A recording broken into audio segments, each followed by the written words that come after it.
जब कोई बात बिगड़ जाए, जब कोई मुश्किल पड़ जाए, तुम देना साथ मेरा ओ हमनवा। न कोई है न कोई था जिंदगी में तुम्हारे सिवा, तुम देना साथ मेरा ओ हमनवा। तुम देना साथ मेरा ओ हमनवा।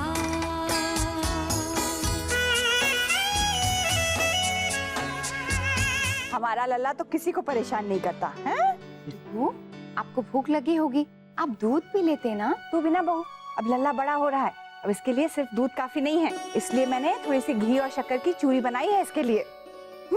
माँ आप इसे इतना घी मत खिलाइए वरना मोटा हो जाएगा। तू तो कुछ बोल मत मुन्ना, तुझे पता क्या है, घी अच्छा होता है इसके लिए, इसको ताकत आएगी और शक्कर से हड्डियां मजबूत होती हैं। लल्ला अब बड़ा हो रहा है, इसे और पौष्टिक खुराक की जरूरत पड़ेगी।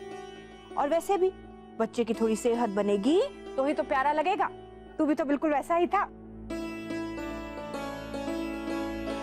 अब ये कहने की क्या जरूरत थी?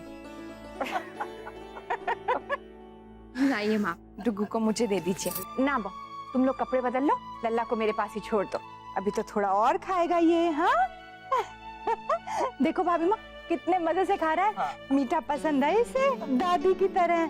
हाँ बेटा, ले ले ले, थोड़ा सा और खा लो भाई। बस बस, बाद में बना भी। चलो बस बस क्यों रो रही है? हाँ वही रोज का, नई फ्रॉक पहननी है, यूनिफॉर्म चाहिए। याद है मैं आपको, अक्षरा भी बिल्कुल ऐसे ही किया करती थी, रोज नए कपड़े पहनने की जिद। अरे बेटियां तो लाडली होती हैं, ऐसे ही लाड दिखाती हैं। ले ले लीजिए बड़ी बहू, अनन्या के नाश्ते का डब्बा। बेटा जरा बस्ता देना इसका। दादी ने आपके लिए आलू का पराठा बनाया है। माँ आप भी ना, जैसे अनन्या स्कूल जाने की भी जिद करती है, आप उसके टिफिन की भी जिद करती है। अरे आप जानती है ना वहाँ पे खाना मिलता है, तो फिर क्यों परेशान हो रही हैं? हाँ बेटा, लेकिन घर के खाने की तो बात ही अलग होती है। वो लोग पता नहीं कैसा तेल कैसा अनाज इस्तेमाल करते होंगे। तो ले जाने देना इसे डब्बा। जिस स्कूल में मैं चाहती थी अगर वहाँ एडमिशन होता तो ये सोचना ही नहीं पड़ता। जो हुआ नहीं उसके बारे में क्या सोचना वर्षा। अफसोस तो रह ही जाता है ना काकी। ना बेटा, अफसोस नहीं करते, जो होता है अच्छे के लिए ही होता है। जी जी निकल रहा हूँ अभी, बस थोड़ी देर में निकल गया। Okay okay okay bye. अरे ईश्वर, बेटा तैयार हो गया? नाश्ता लगा देती हूँ। मैं चलता हूँ जरा जल्दी में। सब ठीक है ना बेटा, कोई परेशानी की बात तो नहीं? दादी कुछ ही महीने तो हुए बिजनेस शुरू हुए, परेशानी नहीं हुई तो हैरानी होगी। चलो डुगू, अभी अच्छे बेबी बन के आप दूध पियो और स्ट्रॉन्ग बॉय बनो। ओके चलो। अरे डुगू, ठीक है, आपको नहीं पीना है तो मत पी, बाद में जब भूख लगेगी ना तभी दूंगी। भाभी ये लीजिए धोबी के हिसाब की किताब। हाँ ला। वो बादाम का तेल आया था ना कुछ दिन पहले, कहाँ रखा है? वो भंडारे में रखा है, एक छोटी अलमारी है ना वहाँ पे, उसके सबसे निचले वाले खाने में रखा है। और सुन, संभाल के उतारना, शीशे की बोतल है।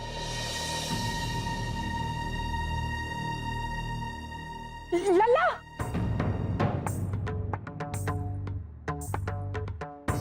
ध्यान कहाँ तुम्हारा बहू, पास बैठी हो फिर भी। अब सॉरी माँ, मैं वो गिरजा से बात। बहू तुम्हें कितनी बार समझाया है, लल्ला जब तुम्हारे पास हो तो एक पल भी तुम्हारा ध्यान भटकना नहीं चाहिए। इस तरह तुम लापरवाही कैसे कर सकती हो? सॉरी माँ। वो तो भगवान का शुक्र है मैं समय पे आ गई, वरना आज तो। क्या हुआ छोटी दुल्हन? मैं आपको क्या बताऊं भाभी माँ, वही हुआ जिसका डर था। हम लोग परसों ही बात कर रहे थे कि अभी तो लल्ला हिल नहीं सकता है, अभी ये हाल है, जब ये घुटनों के बल चलने लगेगा तो कितना ध्यान रखना पड़ेगा। आज इसने पेन डाल लिया था मुंह में। बड़ी माँ, मैं आज थोड़ा लेट जाऊंगा। क्यों लेट जाएगा तू? माँ वो सर ना मुझे बहुत बोर करते हैं। अच्छा बेटा, फिर उस विषय में तेरी रुचि कैसे बनेगी और परीक्षा में क्या करेगा? 10वीं में भी कम अंक आए थे तुझे अंशु, अभी तो मेहनत कर ले। तेरे बाबूजी कहते हैं आर्ट्स सब्जेक्ट में बहुत मेहनत करनी पड़ती है। हाँ तो माँ मेहनत कर लूंगा ना, कॉलेज अभी तो शुरू हुआ है। अच्छा माँ, आपने वो मेरी पॉकेट मनी के बारे में बात की बाबूजी से? तुझे पॉकेट मनी की जरूरत क्यों पड़ गई अंशु? माँ मैं कॉलेज जाता हूँ ना, थोड़े बहुत पैसों की तो जरूरत पड़ती ही है। हाँ पर पैसे तो तुझे मिलते हैं घर पे, जब चाहे तब ले लेना, पहले भी तो लेता था। हाँ माँ, पर मैं हिसाब भी तो देता हूँ। अगर खुद की पॉकेट मनी होगी तो मुझे हिसाब नहीं देना पड़ेगा ना। मैं हिसाब तो तब भी लूंगी। आप रहने दीजिए माँ, मैं खुद ही बात कर लूंगा बाबूजी से।